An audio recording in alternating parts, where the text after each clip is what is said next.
Okay, welcome back, folks. So I am really excited to welcome our second panel, which is going to be focused on how we could prevent political violence, especially during our incredibly divisive elections. So I want to introduce our panelists now. Dr. Babak Bahador is a professor at the School of Media and Public Affairs at Georgetown University, where he leads the Media and Peacebuilding project.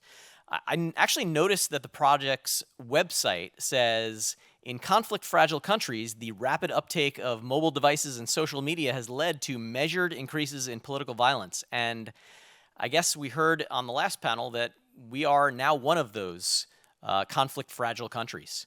So that is a bit scary. He also teaches at the University of Canterbury in New Zealand and founded Peace News, which covers peace-building efforts in conflict zones around the world. So please welcome Professor Bahador.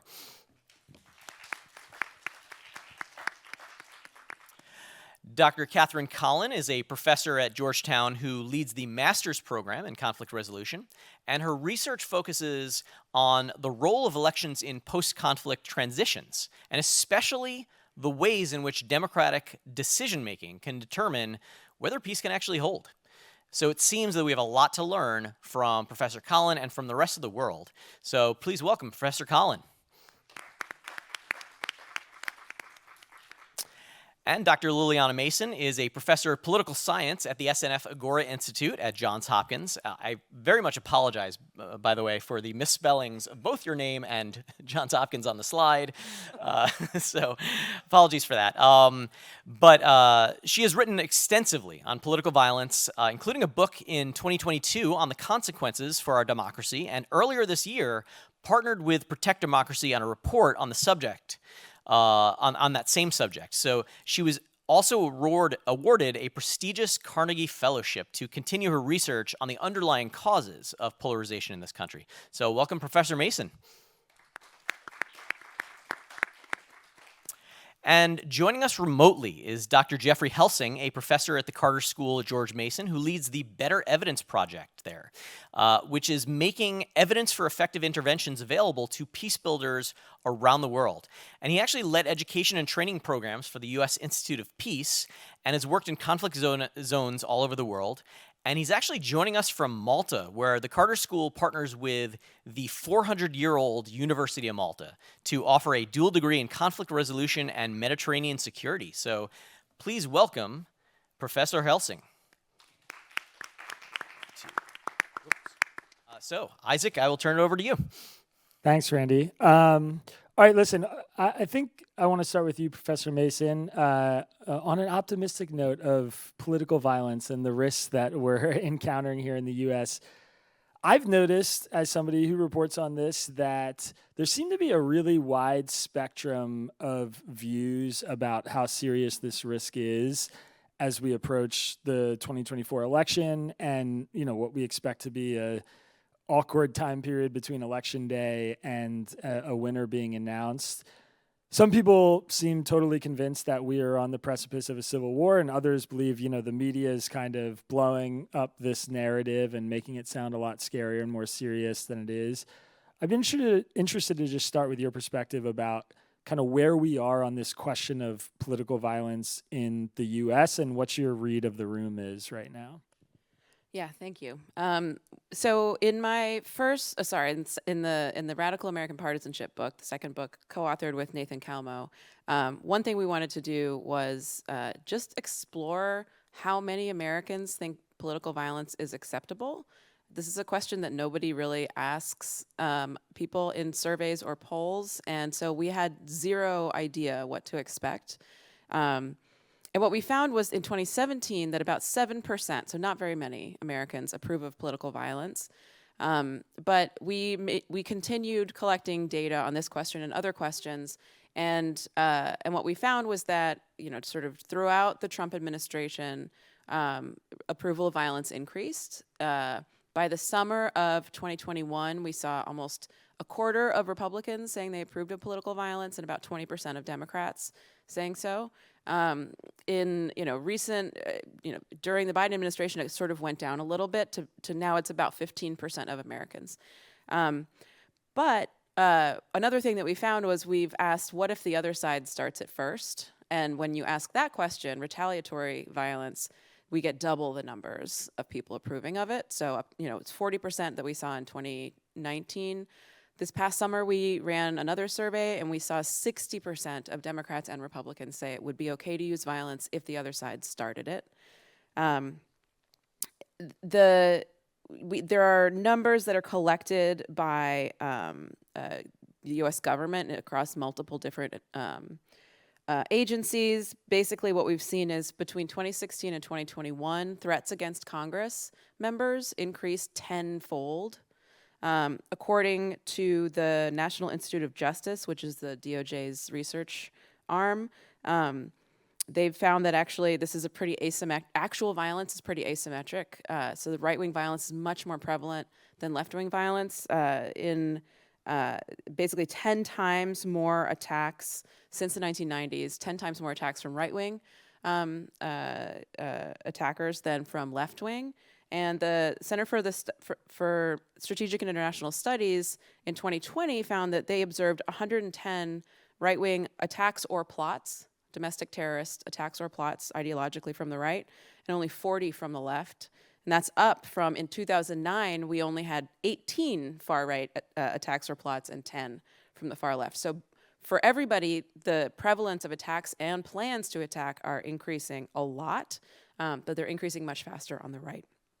And we've also, in another project that I'm working on, surveying experts on political violence across the world, we've found that basically the average expert is assessing the effect of violence on American democracy as a significant threat to American democracy. It's not, the high end of the spectrum is total breakdown of American democracy, and the low end is no threat to American democracy.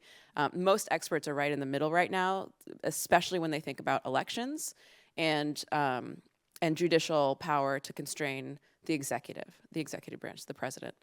And so a lot of these numbers are very concerning. We definitely have a problem, both in public opinion and approval of violence, and in actual threats and attacks. I'll just go very briefly into just the last thing I'll note is that we do have some sense of why, and the number one answer is leadership. Having political leadership that advocates violence or does not disavow violence is one of the most powerful predictors of public embrace of violence. We also have, polarization leads into this in some ways. Social circles matter a lot. And so when we ask Americans, whether they usually talk to Democrats about politics, usually talk to Republicans, or talk to a good mix, the people who say they talk to a good mix of Democrats and Republicans about politics reject violence.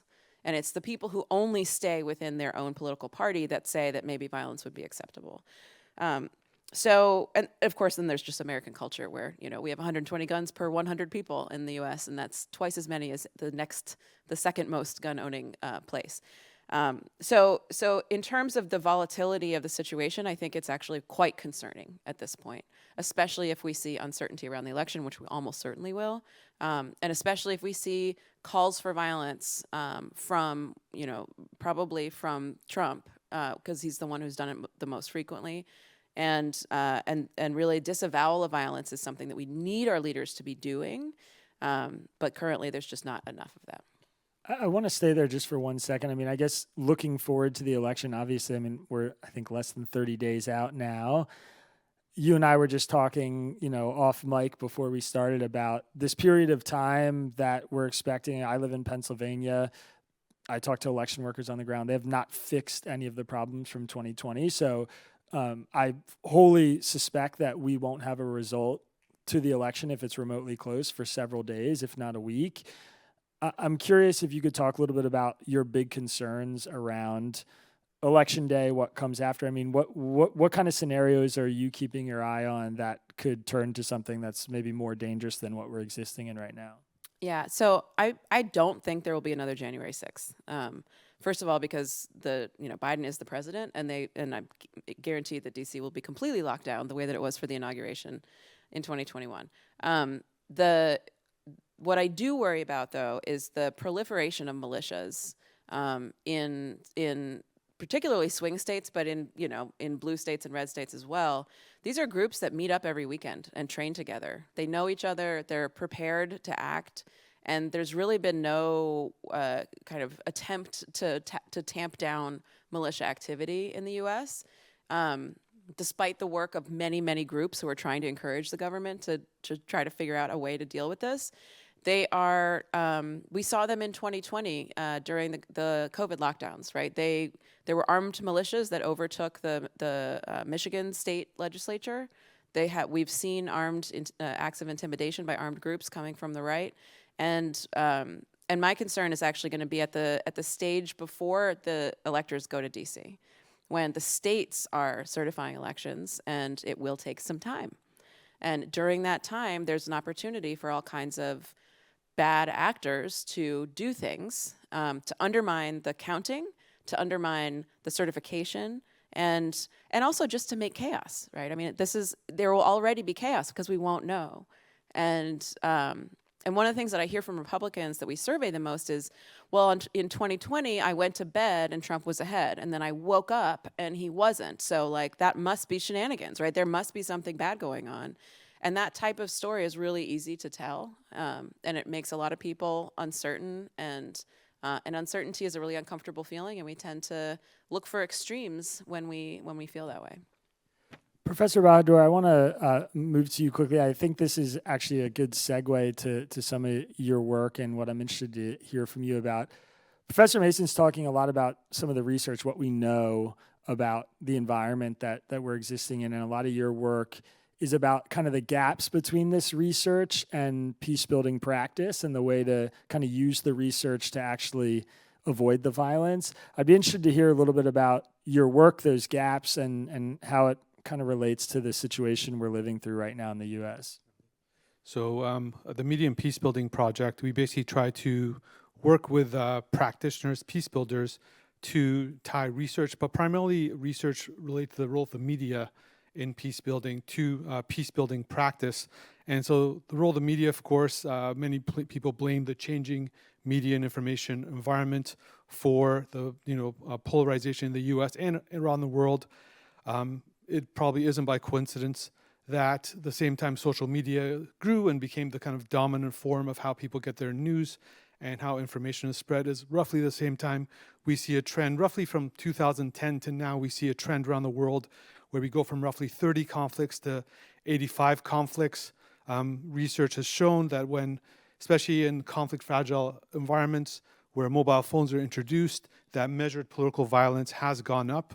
Now there's intervening variables that could potentially offset some of that correlation, but nonetheless, there does seem to be some relationship there. So what we try to do is essentially fill the gap between practice and research. And what's really missing there is, I think, a fuller appreciation of about 100 years of media effects research. People have been studying media effects in different contexts for roughly since the end of the First World War. And there's a lot of insights that have been understood over these years. In the early years, there was a belief in a very strong media effect, what was called the hypodermic needle model, where you would just inject information into a population, and en masse, they would kind of all potentially adopt it. Even since the Second World War, we started to realize that when it comes to media effects, it tends to be a lot more based on your background, your individual preferences, that there's no idea of mass response. And so I think these insights we want to understand about media effects research are very useful when it comes to doing media interventions for peace building, whether it's in the US or internationally. Has anyone here heard of Al-Hurra? Has anyone heard of Al-Hurra?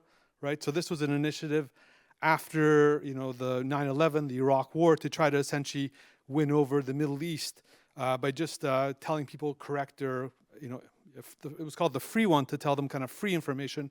It was a challenge to Al Jazeera, who many people believed kind of drove the attitudes of the Middle East that led to the conflicts in the region and 9/11 and so on.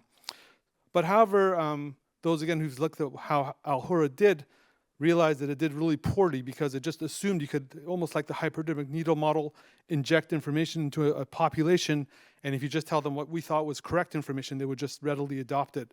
And this has kind of been the history, not to the same degree maybe as Al-Hurra, but at least of media interventions for peace building around the world.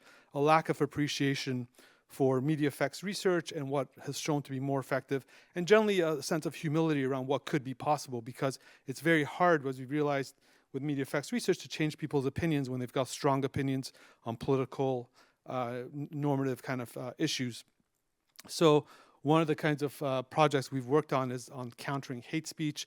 Many people blame hate speech around the world for being a driving force of the polarization, and therefore we, for example, identified 5 findings from the media effects, history of kind of key findings that have helped us in formulating counter speech messages and tactics that could potentially, reduce hate speech, but more importantly, get people who maybe have shared grievances with those espousing hate speech, have shared grievance but have not committed to an ideology of hate, getting them to not adopt that ideology. In online forums, when there are these debates going on, hateful messages, countering messages, what's important is not necessarily convincing those who are sending hateful messages, because they're often maybe devoted to the ideology, but convincing people who are watching it, which is a much larger audience, and especially those who are vulnerable, who may be young people who, hey, I also lost my job, and maybe the foreigners are taking my job, and so on. Those kinds of people to not then adopt and go deeper and deeper into the rabbit hole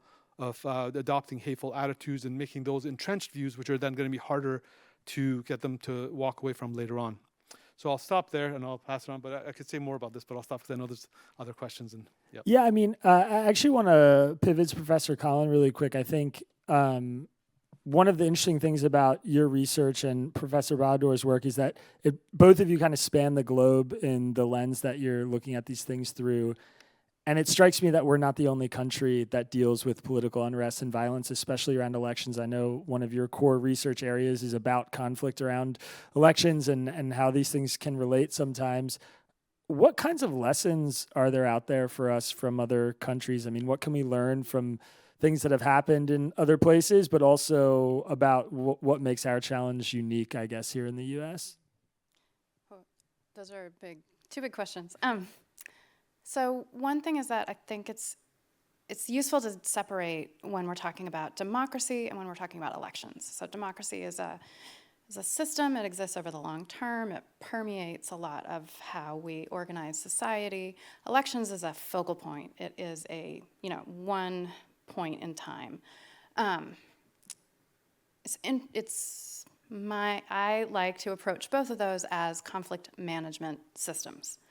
Right, so democracy is a system through which we govern ourselves. It provides us institutions for channeling and, contending nonviolently.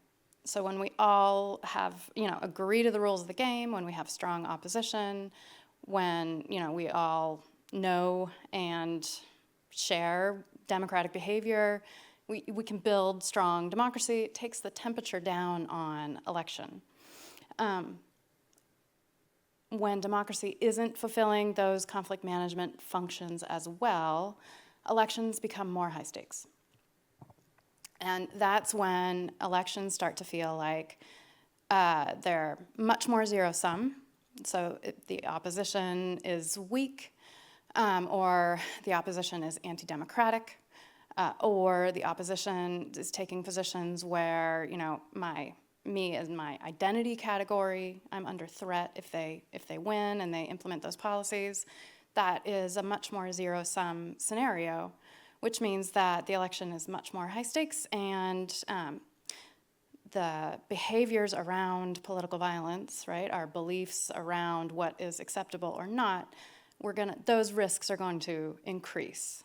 Right, so weaker democracy leads to more high-stakes elections, which I think drive political violence.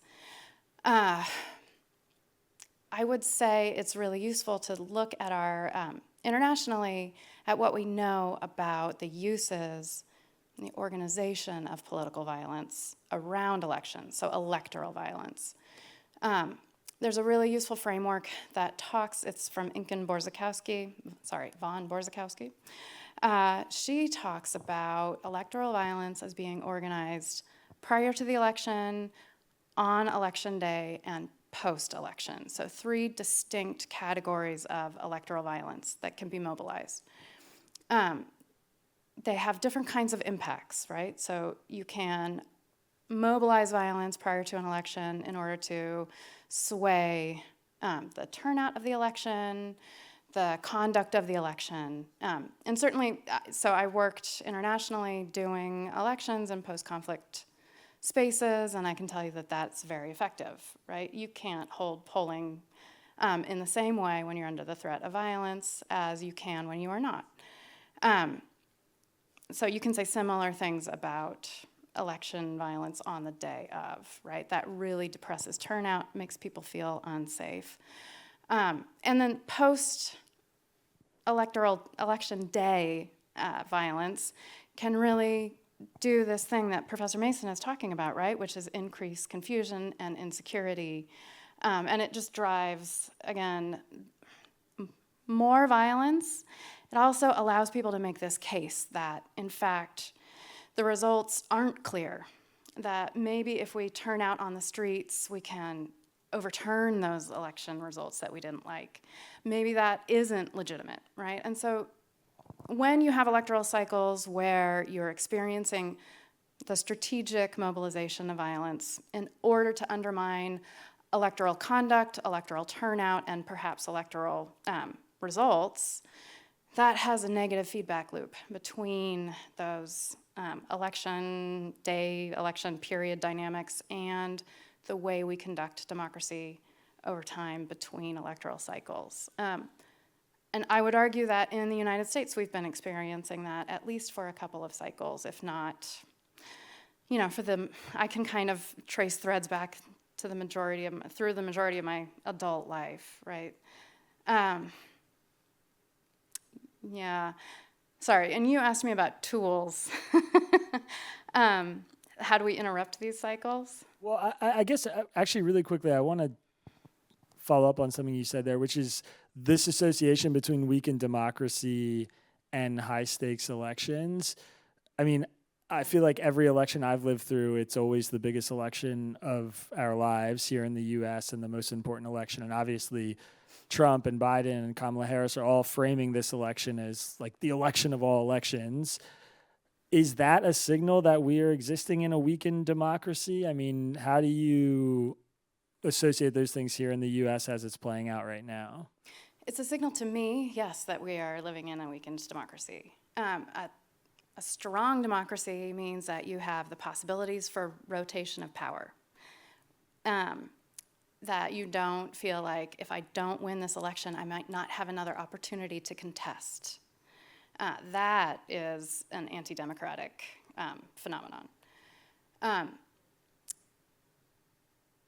High-stakes elections also, as I said, incentivize anti-democratic ways to organize the contestation of the election itself, I would argue. So yes. Yeah, so that's the feedback loop. Yeah, I think that is the driver of the feedback loop, yeah. I want to shift a little bit here just to some of the kind of preventative measures around this and how we know about, or ways we know work effectively to kind of prevent political violence. Professor Helsing, I'm going to come to you for this one first. You have a lot of experience in peace building and conflict resolution and have spent a lot of time at major organizations that work on peace building. I'm interested to start to hear you talk a little bit about the role you think these major peace building organizations should play versus the role individuals like the people in this room or, normal American citizens play in helping mitigate the risk of political violence. Great, thank you, Isaac. Traditionally, peace building organizations can play a really positive role by developing space outside of the political contest in which people can feel safe and confident in expressing their views. That's one of the concerning components of the conversation we're having, is that the democracy and the institutions of democracy are eroding, in part because civic space is eroding. There's less interaction among people in that space. And part of that civic space, which is important, is oftentimes to not just provide alternatives for people to sort of think and have conversations politically, but also can provide, in some ways, an alternative narrative. And in many ways, building on the previous conversation, what we're seeing is a contest or a conflict of narratives about what is, what isn't, what happened, what didn't happen. And that's common in many conflict situations in which political violence emerges. Well, one of the things I think is an interesting way to frame this goes back to one of the first comments about the data around when is violence acceptable. And I think what's troubling in the United States at this moment is it's not just red-blue violence. In other words, the other side, if they started, the idea of violence increases, but it's violence against whom and in what way. And I think one of the things that this election is going to be an inflection point for is one of the political parties and one of the candidates is going to ascend to the office of the presidency with the institutions of state.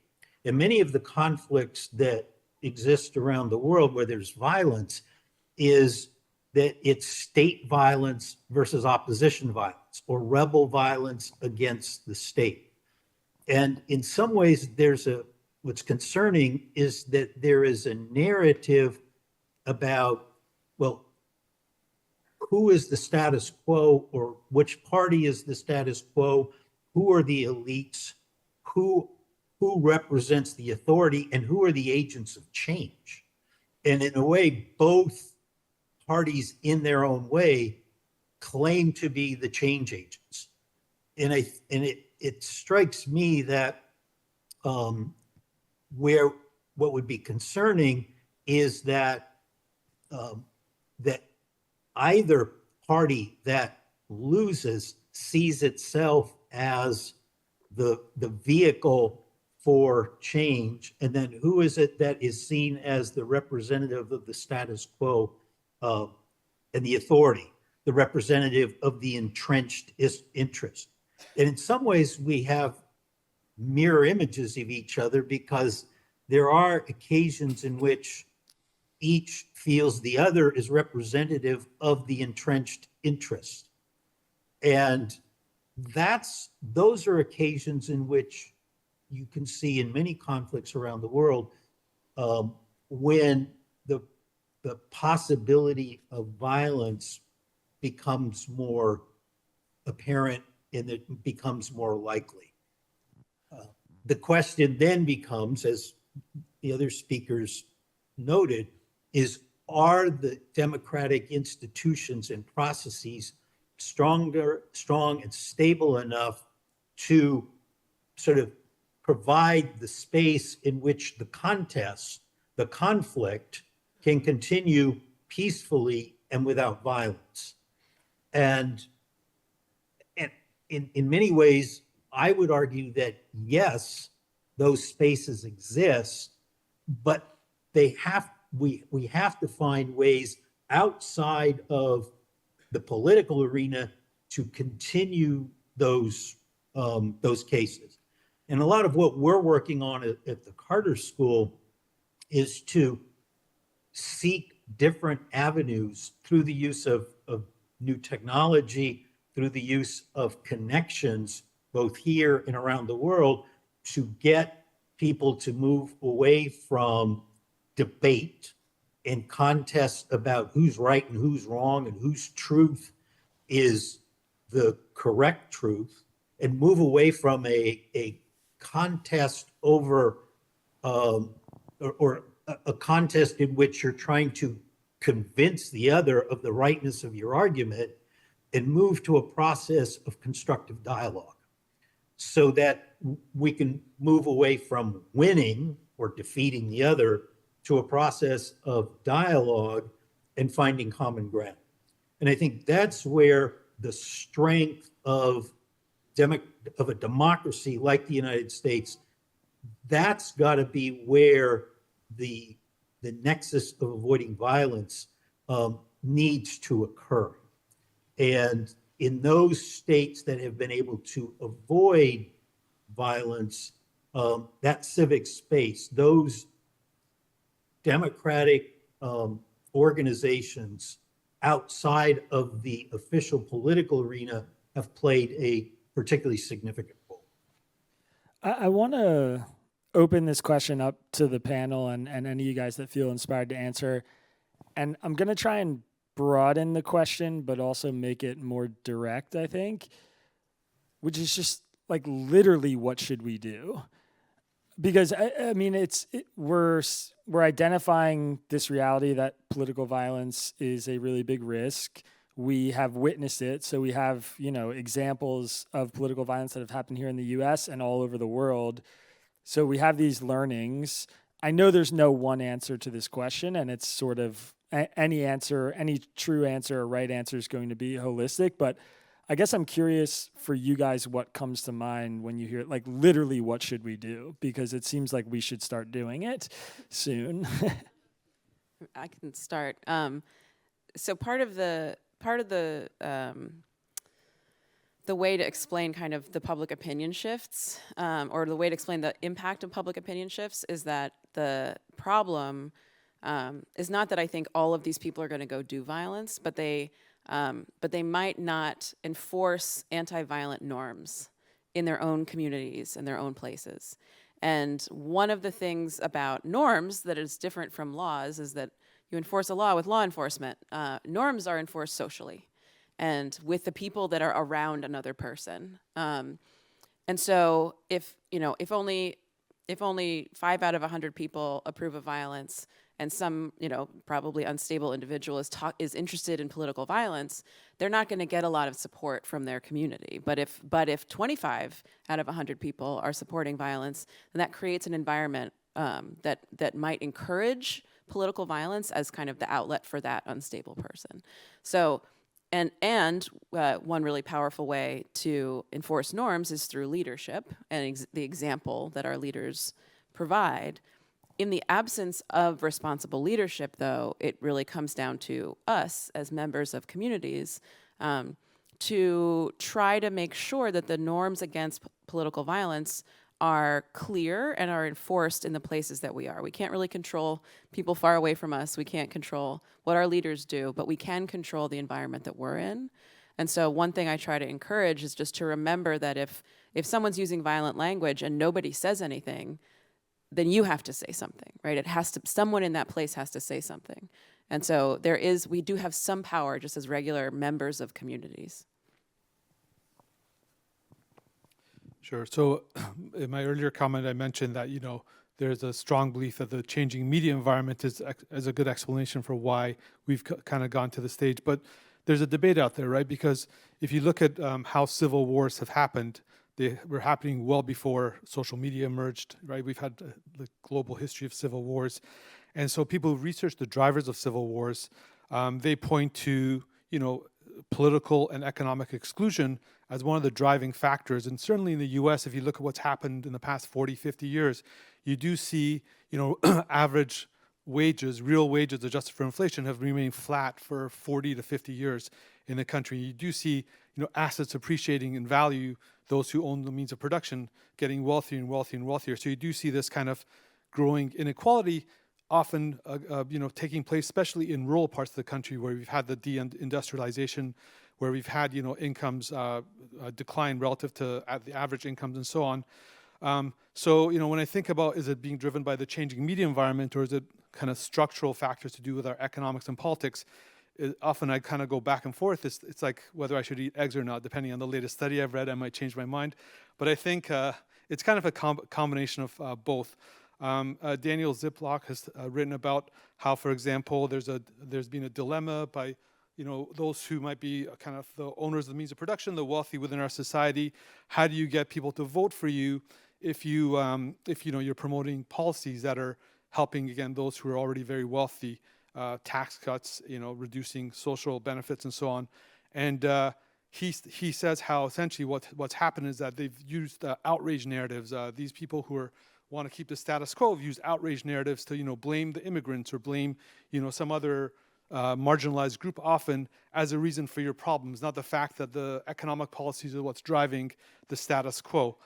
So this makes me think it's kind of a combination of communication and the underlying politics. Gadi Wolfsfeld, who has written about media's role in peace building for many decades, has something called the PMP model, politics, media politics, where politics tends to be the initial factor of change, and then the media becomes kind of a catalyst and amplifier of that, and then politics then responds to that. So it's kind of a cycle, and it can go potentially towards more conflict or away from more conflict, depending on what the underlying politics is.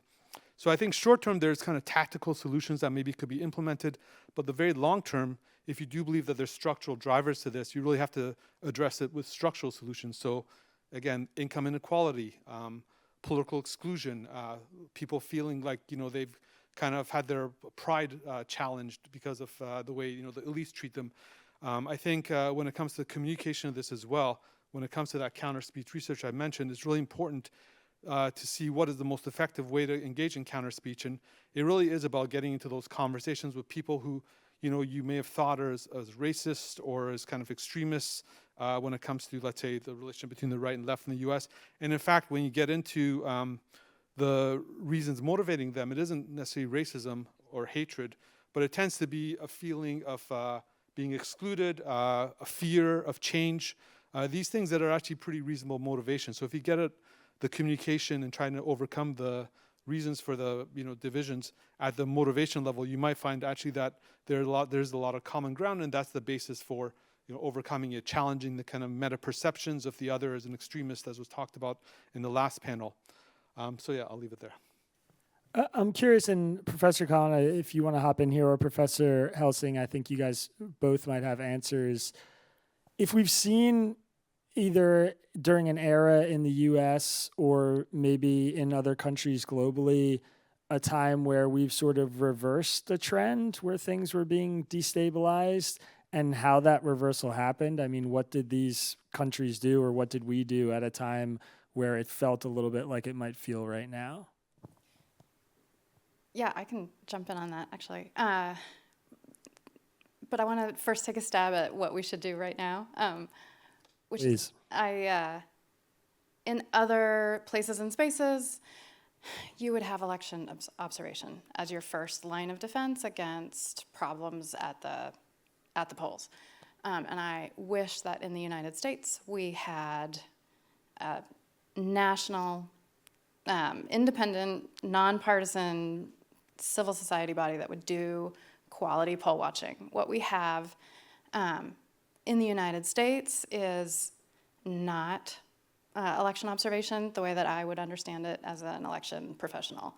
What we have is partisan, it's largely partisan, and that is a legitimate category. It's great. They are welcome, in most places, but it is a separate category. It's not serving the same purpose. We urgently need people to go and be observers in a nonpartisan sense at the polling station. That's like the short term. The upstream effect of something like that could be rebuilding trust. We really need to rebuild trust in our technocratic institutions around democracy. Our election institutions have taken a major hit. It is hard to run elections in the United States. And we are uniquely resistant to the kinds of reforms that could make some easy, quick improvements across the board. We've got 8,000 different elections that we run on any given election day, and it makes the system really tough to interact with in that way. So that's my tool-based quick response. Internationally, we really are used to thinking about, or the dialogue lately, since there's been this global recession in democracy, this deconsolidation in democracy, there's been a lot of discussion that has surprised me, right?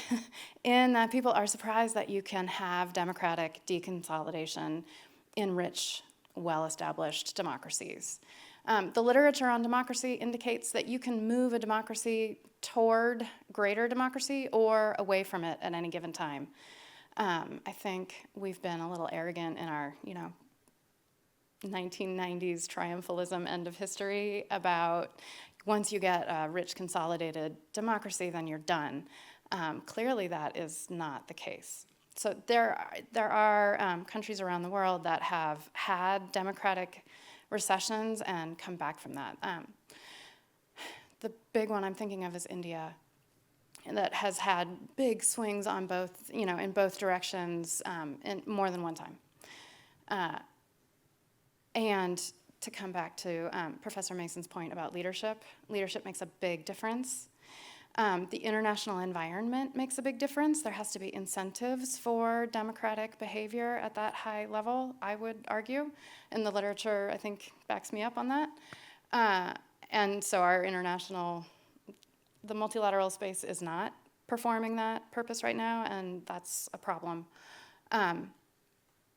And this feedback loop, the double level game, right? The leaders have to be incentivized not to make anti-democratic pitches to their constituents, and constituents need to not be responding, not demanding and consuming those kinds of messages. So on those three levels, I think we've got a lot of work to do. All right, we've got about 10 or 15 minutes left, and I want to make sure that we get some time for audience Q&A. But I wrote this question down because I had a feeling about where this conversation would go, and I'm going to make all of you do this. I'll start with Professor Helsing. I'd like a optimistic take on where we're heading, or a dose of optimism about what kind of gives you hope about our current situation and how we might address it. I suspected that the analysis would be a little dire, and I certainly understand why, but I think the optimistic side of it is important too. So maybe Professor Helsing, you could start with just some thoughts about what kind of gives you a little bit of optimism on this topic of political violence and polarization that we're facing right now. I'm going to start with countering what we just heard from my colleague about poll watching. I've done some poll watching both overseas and in the United States. And to be honest, I thought the way in which poll watching and the conduct of elections at the local level in the United States was, now it's controlled by different counties and different states and so on. But from what I've seen, those remained in most places in the United States the best examples of bipartisan collaboration. And with the accepted goal that voting is not just a right, but it's a good, and it's a common social good. And so I think at the local level, I think there's a lot of reason for optimism. And the second reason I have for optimism is that in the absence of trust in our political institutions, in particular in our leaders, there are in our communities individuals who have credibility and who have moral authority that can in fact be that can come together and help us as communities kind of work together and move past the distrust. I think it's at that local level where we're going to see the biggest breaks on the kind of potential political violence that we've been talking about. Some of the most successful conflict resolution and violence prevention efforts in other places around the world have begun and have been most effective at community levels. One example that I'll just throw out there is the bishops' ulama dialogue in the Philippines that was critical to begin to reframe the conflict between the people of Mindanao, or the minority rebels in Mindanao, against the government of the Philippines, reframing the conflict and working hard to end the scapegoating that was a constant presence in the way in which the narrative was treating the nature of the conflict. And once that began to spread, the possibilities for building peace and ending the violence were greatly, greatly strengthened. But it started small, slow, and at the community level. And I think it's our communities and those with moral authority and credibility in those communities, community leaders, faith leaders, local, in some cases, locally elected leaders, but also leaders from the business and community advocacy communities. That's what gives me hope when I cease to have hope at the national level.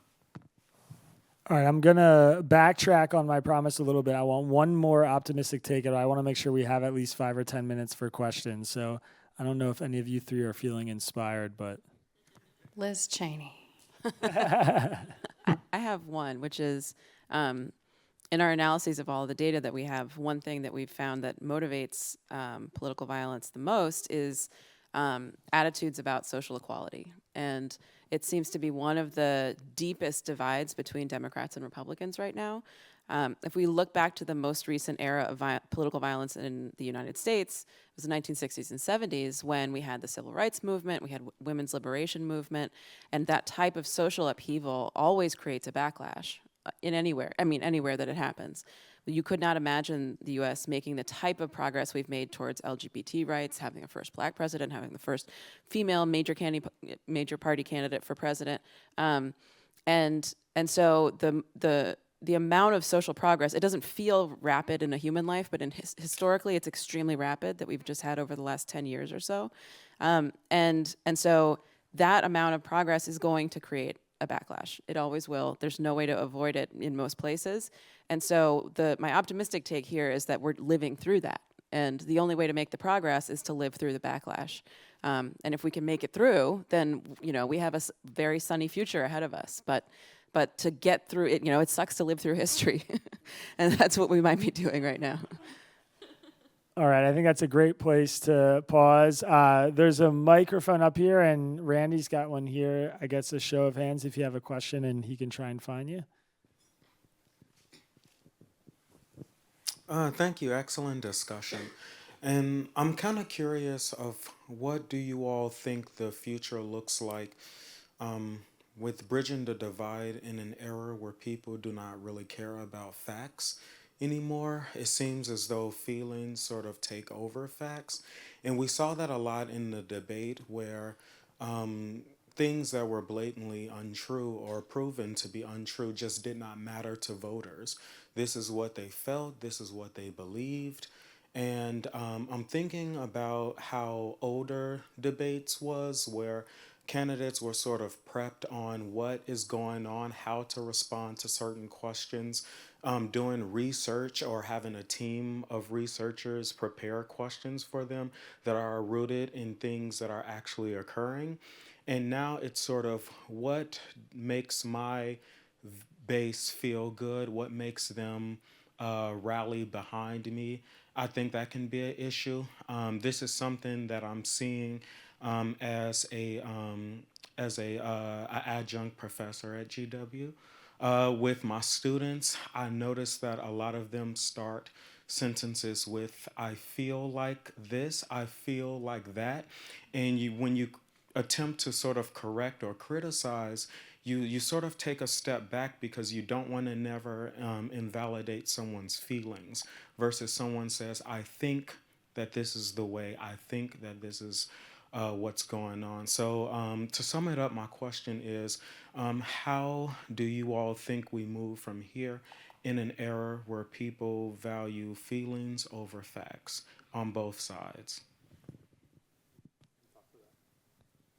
I would say basically, it depends what your source is when you're presenting your fact. If that source is considered credible to the other side, to the person listening to you, then they're more likely to be open to hearing the message. If the source is not credible, then that's when they're going to start questioning it. I think you can get at your ultimate goal, however, if you're a little bit flexible in terms of how you try to persuade the other side.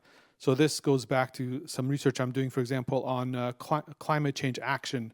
We've seen in climate change action a huge drop in the past 20 years in belief, for example, that it's necessary, that it's urgent, that it's caused by humans on the conservative side.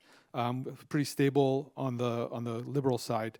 But if you look at how you could potentially persuade conservatives to support climate change action, there are some conservatives still that promote the idea, but they're coming at it from a completely different set of arguments. But nonetheless, the ultimate policy goal will be achieved in the same way. So if they, for example, we found like about 6 arguments that they present, which are completely different than like, the scientists are saying, 97% of the scientists are saying it's happening. That's not going to probably work with that audience. But if you tell them in the Bible, there's these like dozen verses that say we should like protect the earth, they'll listen to that. If you say that conservatives throughout American history have been leaders of the environmental movement, Richard Nixon, Teddy Roosevelt, various people have been leaders and they're conservatives, they'll listen to that. If you tell them, for example, that there's a national security threat, if you tell them there's an economic competitive benefit, these kinds of arguments will work on that, and they would therefore potentially support climate change action. But you kind of have to some degree, let go of your own, set of beliefs in terms of what you consider credible sources, and look at where the other side is coming from, and therefore you could potentially reach the same kind of solutions, finding that kind of ultimate common ground. That's what I would say.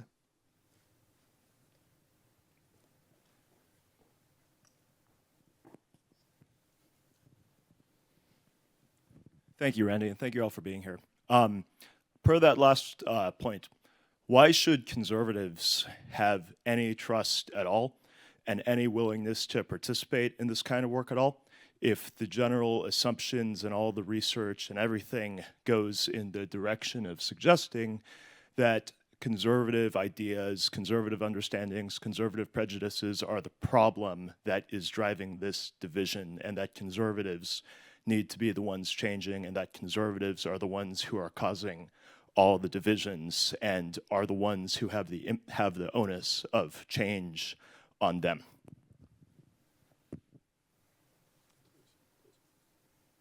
Sure, go ahead. So we've been at the Agora Institute, we've been doing work with local elected and election officials who are Republicans in 12 different states. And one thing that we keep hearing from them is they actually disagree with a lot of the stuff that Trump, for example, is doing, and what Trump supporters in particular are doing. But so I wouldn't actually characterize it as it's all conservatives that are doing something wrong. I do think that there is a particular movement in American politics that has always existed, sort of America First movement, that's always been there, but they haven't always felt like they fit in with a particular political party.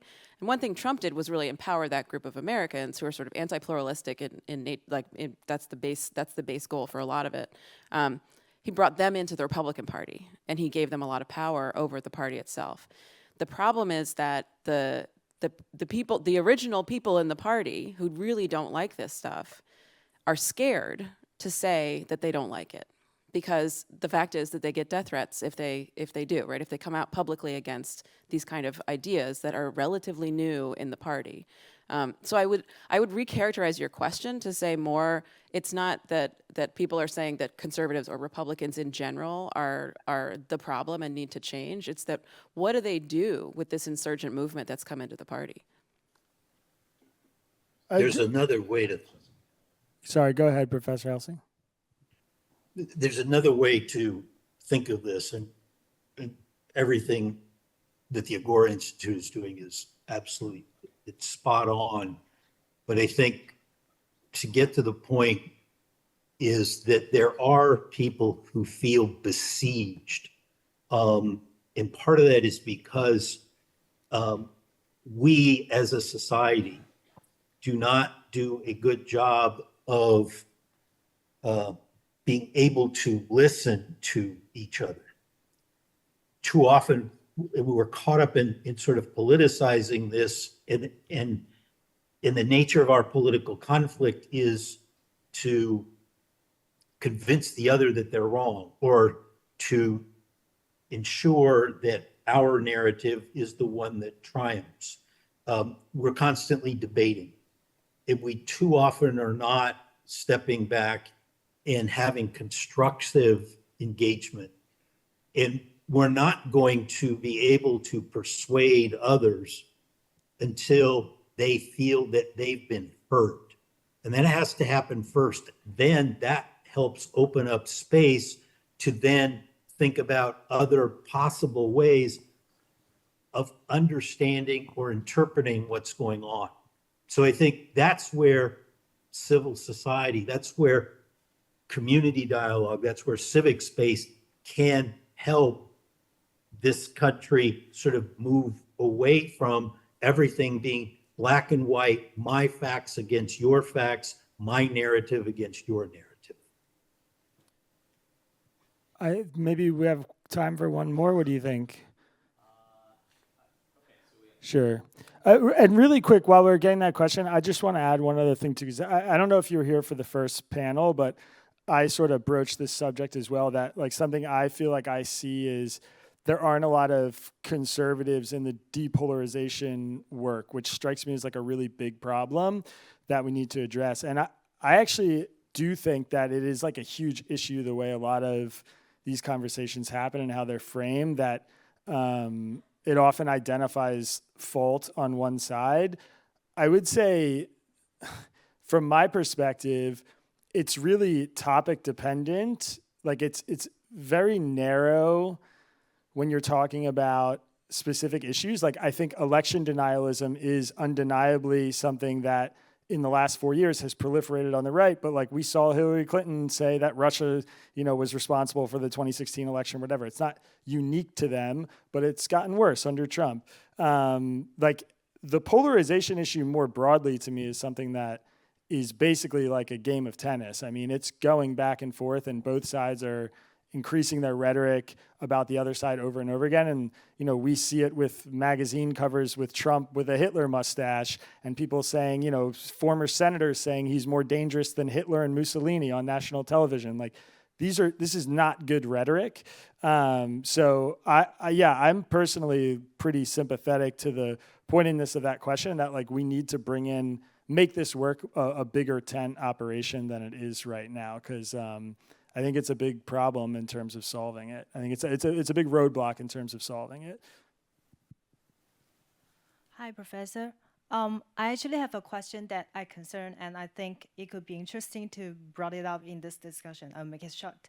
And I noticed that there is increasing deepfake image or even voice created with AI technology, and I think they have already threatening the authenticity of the information that the media have published, and also may cause negative societal impact. And I think that could be include the political violence. So I'm wondering, do you think researchers nowadays should shift heavily focus on this subject in the future? And also, how can governments and relevant organizations, they can work on to prevent or address this kind of issues? Because I think the consequence caused by this kind of issues the scale might be very unpredictable and uncontrollable. Thank you. Anybody have thoughts? Do you I would just say, social media moderation is obviously one of the ways to solve this, but a lot of the companies have been cutting back in the past 3 or 4 years on that. So it's probably going to continue to be a problem. I think so far there haven't been too many cases where it has led to, for example, political violence in the United States. There has been some of these cases in other countries where it has. I think though, it's going to be probably a cat and mouse game to try to keep up with these efforts. It is helpful to have some of these fake videos, spur kind of, I guess, the rabbit hole or the radicalization on different sides, because it's, this is a favorable video or image, I'm going to use it now to share it, and it'll spread, and it could certainly add to the polarization problem or the radicalization problem that takes place. I think ultimately, legislation could potentially do something about this, forcing social media companies to crack down on it, because you are getting into probably outside, traditional, I guess, freedoms that are allowed within social media companies. It does start getting into like fraud and other issues that there is potentially, legislation that could come down on the social media companies if they don't crack down on it. I want to just add really quickly. I would be more worried about deepfakes if people didn't already very easily believe lies, right? We don't need deepfakes for people to believe lies, and so it certainly can make things worse, but it's pretty bad right now, and so it's I'm more worried about the lies that are happening now without using deepfakes and the fact that they're so easy to believe. All right, I think that's it for this panel. A round of applause for our guests. Thank you so much. This has been an incredible conversation. We are going to have half an hour for lunch, so please come back in here at 1:15 promptly. We will begin right at that moment. Thanks very much.